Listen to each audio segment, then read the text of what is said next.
সবাইকে সবুজ শুভেচ্ছা জানিয়ে শুরু করছি আজকে তোমাদের সাথে আমার কিছুক্ষণের পথ চলা। শুরুটা সূর্যিমামার আলোতে না করে কৃত্রিম আলোতেই শুরু করলাম। কারণটা বলার আগে বলি, আজকে তোমাদের সাথে আমার এই কিছুক্ষণের সময় কাটানোর বিষয়বস্তু হবে মরুগোলাপ বা অ্যাডেনিয়াম। আমার এই অ্যাডেনিয়ামগুলো যেখানে রয়েছে সেখানে ভোর 5টাতে সূর্যিমামার আলো এসে চোখ ধাঁধিয়ে দেয়, আর সারাদিনের ঝলসানো আলোতে ছবি ঠিকমতো একদমই তুলতে পারি না, কেমন অন্ধকার অন্ধকার আসে। এই যে অ্যাডেনিয়ামগুলো দেখা যাচ্ছে, এরা কিন্তু সবাই গ্রীষ্মের আগে কাটাই ছাঁটাই হয়ে পরের নতুন চেহারা নিয়ে সেজে বসে আছে। এই দেশি ভ্যারাইটির অ্যাডেনিয়ামগুলো কাটাই ছাঁটাইয়ের পর ফুলে ভরে গেছিলো, এত সবুজ পাতা কিন্তু তাতে ছিল না, কিন্তু সেই সময়ের ছবি তোলার সুযোগ আমার হয়নি, তাই দেখাতেও পারছি না। এখন দারুণ গরমে সবুজ পাতা নিয়ে চোখের আরাম দিচ্ছে, এটাও কিন্তু আমার কাছে দারুণ কাম্য। কারণ একটা সুস্থ গাছের শুধু ফুল না, সবুজ পাতাও ভীষণভাবে দরকারি। সতেজ পাতাই কিন্তু গাছকে সারা বছরের জন্য ভালো রাখে। আবার অ্যাডেনিয়ামের সৌন্দর্য শুধু ফুলে না, তার এই অদ্ভুত চেহারার কডেক্সেও অবশ্যই আছে। তাই অ্যাডেনিয়াম গাছ করতে গেলে শুধু তার ফুলের কথা ভাবলে হবে না, তার এই অদ্ভুত সুন্দর কডেক্সের দিকেও খেয়াল রাখতে হবে। আর সুস্থ সুন্দর কডেক্স মানেই কিন্তু একটা সুন্দর অ্যাডেনিয়াম গাছ। শুনলে অবাক হবে, এই জায়গাটাতে এত মারাত্মক রোদ এসেছে যে অ্যাডেনিয়ামের নতুন কচি ডালগুলোকে বাঁচাতে আমি দুটো বাক্সবাদাম গাছ এই বারান্দার মাঝখানটাতে রেখেছি, এই সূর্যের প্রথম ঝলসে যাওয়া রোদ থেকে এদেরকে বাঁচাতে। ফুল বাদ দাও, পাতা পর্যন্ত ঝলসে গেছে এবারের এই গরমে। এরা মায়ের মতনই এই অ্যাডেনিয়ামগুলোকে ঝলসানো রোদের হাত থেকে বাঁচিয়েছে বলতে পারো। এবার আসি আসল দরকারি কথাতে। শীতের শেষে দেশি আর হাইব্রিড সব ধরনের অ্যাডেনিয়াম গাছকে কিভাবে কাটাই ছাঁটাই করেছি আর তাদের মাটির যত্ন নিয়েছি, সেটাই স্টেপ বাই স্টেপ এবার বলবো। দেখো, এতগুলো ডাল আমি কেটে ফেলেছি যাতে প্রত্যেকটা কাটা অংশ থেকে আরও নতুন নতুন অনেক ব্রাঞ্চ আমি পেতে পারি। আর কাটার পর প্রতিটা কাটা অংশে কিন্তু সাফ লাগিয়ে দিয়েছি। আর কাটাটা 45 ডিগ্রি অ্যাঙ্গেলে কেটেছি। যদি মানে বৃষ্টি হয়, আমি এখানে বাইরে রাখিনি, তবুও তো বৃষ্টির জল আসে, যাতে বৃষ্টির জল ডাইরেক্ট ঢুকে গাছ না পচিয়ে দেয়, সবসময় কিন্তু ডালটা 45 ডিগ্রি অ্যাঙ্গেলে কাটতে হয়, এবং তাই আমি কেটেছি। এটা শীতকাল, মানে শীতের শেষ, তখনও বেশ ঠান্ডা ছিল বলেই হ্যাঁ রোদ আসছে এবং বসে কাজ করতে আমার কোনো অসুবিধা হয়নি। এবার মাটিতে কি করলাম সেটা বলি। যে গাছগুলো রিপোর্টিং করিনি তাদের মাটিটা একটু খুঁড়ে 1 মুঠো ভার্মি কম্পোস্ট আর 2 চামচ শিংকুচি, 2 চামচ হাড় গুঁড়ো আর 1/2 চামচ করে পটাশ আর 1 চামচ নিম খোল একসঙ্গে মিশিয়ে নিয়ে প্রতিটা টবে দিয়ে দিয়েছি। এটা কিন্তু বড় গাছগুলোর জন্য। গাছের চেহারা আর টবের চেহারা যদি এর অর্ধেক হয়, সারের পরিমাণও কিন্তু এর অর্ধেক হয়ে যাবে, সেটা কিন্তু একটু খেয়াল রাখতে হবে। এবছর আমি একটা গাছকে রিপোর্টিং করেছি। প্রথমে গাছটাকে মাটি থেকে তুলে নিয়ে ভালো করে জল দিয়ে ধুয়ে নিয়েছি, কারণ যাতে কোনো মাটি থেকে কোনো ইনফেকশন না যায়। ধুয়ে নিয়ে 4-5 দিন শুকিয়ে নিয়েছি। আর শুকানোর পরে একটা টবের মধ্যে আমি 50% গার্ডেন সয়েল, 30% ভার্মি কম্পোস্ট আর 20% বালি মিশিয়ে, আর তার সাথে সাফ পাউডার অবশ্যই মিশিয়েছি। এই অবস্থায় আমি তখনই কিছু মানে সার দিইনি, পরে সেই সারটাকে আমি অ্যাপ্লাই করেছি, করে মাটির মধ্যে বসিয়ে দিয়েছি। আর ফিডার রুট যদি ওপরে থাকে সেইটাকে কেটে দিয়েছি, মাটির ওপরে যেটা থাকে, নিচেরগুলো নয়। তখন সেখানটায় কিন্তু অবশ্যই সাফ লাগিয়ে দিয়ে সেটাকে ডিসইনফেক্ট করে দিয়েছি। এই রিপোর্টিংয়ের সময় যদি কোনো খোঁচাখুচি না লাগে, তাহলে ওই ধুয়ে তারপর শুকিয়ে না লাগিয়ে যদি সঙ্গে সঙ্গে রিপোর্টিং করা যায়, শুধুমাত্র জায়গায় জায়গায় একটু বেশি করে সাফ লাগিয়ে দিলে কোনো অসুবিধা কিন্তু হয় না। কারণ আমি করেছি, ডাইরেক্ট বসিয়েও দিয়েছি। এটা প্রায় 8 বছর পর রিপোর্টিং করছি। এই গাছটা আমি কিনিনি, নিউ টাউনের একটা ভ্যাটের সামনে পড়ে থাকতে দেখেছিলাম, একদম শুকনো অবস্থাতে। দেখে মনে হয়েছিল মাসখানেক বোধহয় সে কোনো খাবার পায়নি।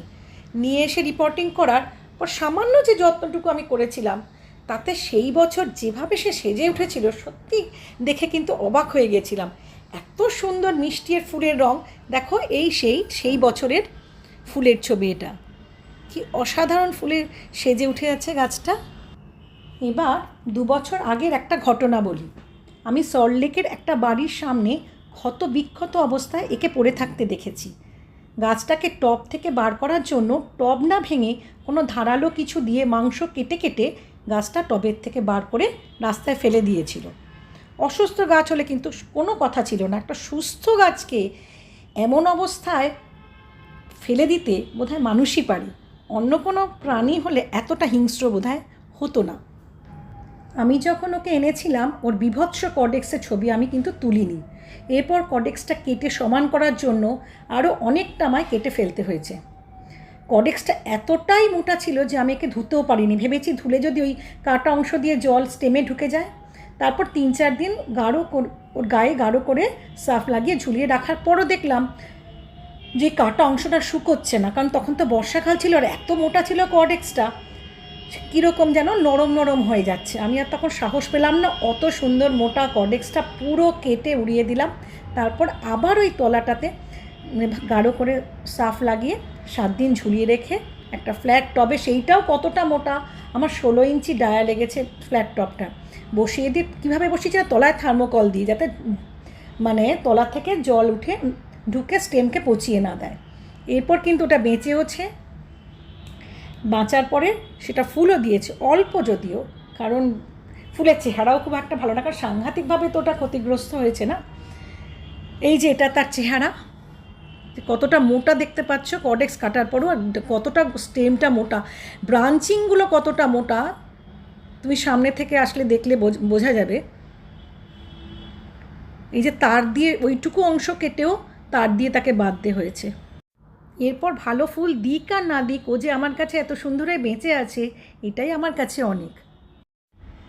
এবার এই যে গাছটার কাছে যাচ্ছি, দেখো এই গাছটা গত বছর বৃষ্টির সময় হঠাৎ দেখলাম গোড়াটা একটু নরম নরম লাগছে, সবসময় তো খেয়াল রাখতে হয়।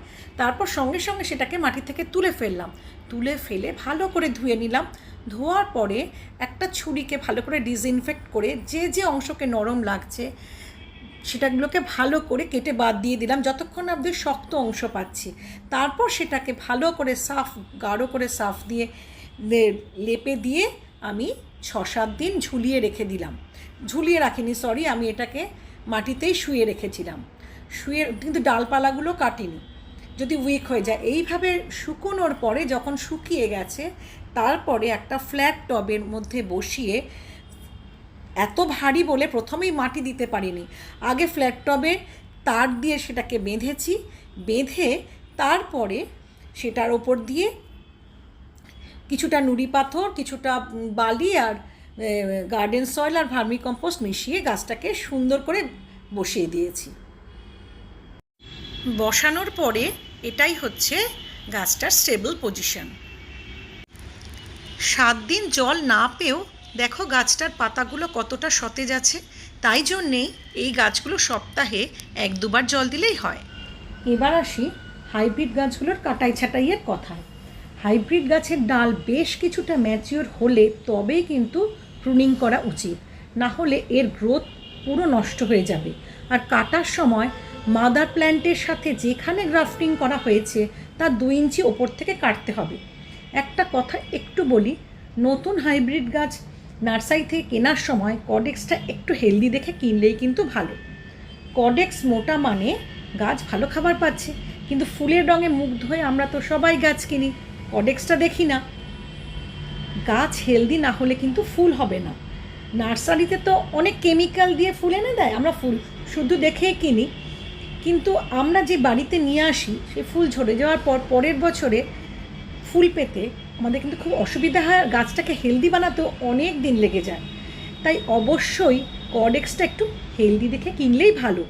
এসবই কিন্তু আমি নিজে ভুল করতে করতেই শিখেছি, আর সেই অভিজ্ঞতাগুলোই তোমাদেরকে বলছি। এই হাইব্রিড ভ্যারাইটির গাছটা দেখো কি সরু কর্ডেক্সটা, তার জন্য গ্রোথ কখনোই ভালো হবে না। এই যে এটাও সব নর্মাল, এই যে এটারও কত সরু, যার জন্য এবার কাটার পরে যে দুটো ডাল বেরিয়েছে তারা কখনো হেলদি হবে না, এবং সেই সরু ডালকে যদি আবার কাটি সেটাও কখনো হেলদি হবে না। কর্ডেক্সটা আমাকে দেখে, যখন আমি কিনবো কর্ডেক্সটা একটু মোটা দেখে আমাকে কিনতে হবে। এই হাইব্রিড গাছটাতে যে কর্ডেক্সের ওপরে যে সবুজ অংশটা দেখা যাচ্ছে যে একটুখানি এনলার্জ হয়ে রয়েছে, হ্যাঁ ঠিক এই জায়গাটা, এখানেই কিন্তু মাদার প্ল্যান্টের সঙ্গে হাইব্রিড ভ্যারাইটির গ্রাফটিং করা হয়। এটার কিছুটা ওপর থেকে কিন্তু যখন প্রুনিং করবে, এই যে দেখা যাচ্ছে কতটা ওপর থেকে আমি করেছি, নিচে থেকে করলে কিন্তু হবে না। দুটো প্রুনিং করার পর দুটো ডাল ব্রাঞ্চ বেরিয়েছিল, আর এবছর আবার কাটার পরে এই যে ব্রাঞ্চ বেরিয়ে ফুল হয়েছে। এইভাবেই কিন্তু এদের প্রুনিংটা করতে হবে। এটাই হয়ে গেল শীতের শেষে অ্যাডেনিয়ামের যত্ন। আর মাঝে মাঝে আমি একটু খোল পচা জল দিই, তাতে গাছটা কি হয় না সবুজ পাতাতে ভরে থাকে, যেটা আমার ভীষণ ভালো লাগে। আর বেশি করে ফুল পাওয়ার জন্য 3-4 মাস অন্তর গাছের গোড়ায় 1 চামচ করে লাল পটাশ দেওয়া যেতে পারে। বড় গাছের ক্ষেত্রে 1 চামচ, আর যদি ছোটো ছোটো হাইব্রিডগুলো হয় 1/2 চামচ। যদিও আমি এর পরিবর্তে কলার খোসা ভেজানো জল বা পেঁয়াজের খোসা ভেজানো জল দিয়ে থাকি। এবার তাহলে আসি, আবার একদিন হাজির হয়ে যাব আমার অন্য সবুজের গল্প নিয়ে। চারপাশের ধ্বংসাত্মক অনেক কিছুর মাঝে কিছুটা সময় অন্তত আমরা কাটাতেই পারি এই সবুজের সাথে। এতে শুধু সবুজ বাঁচবে না, বাঁচবো আমরা সবাই। ভালো থেকো তোমরা।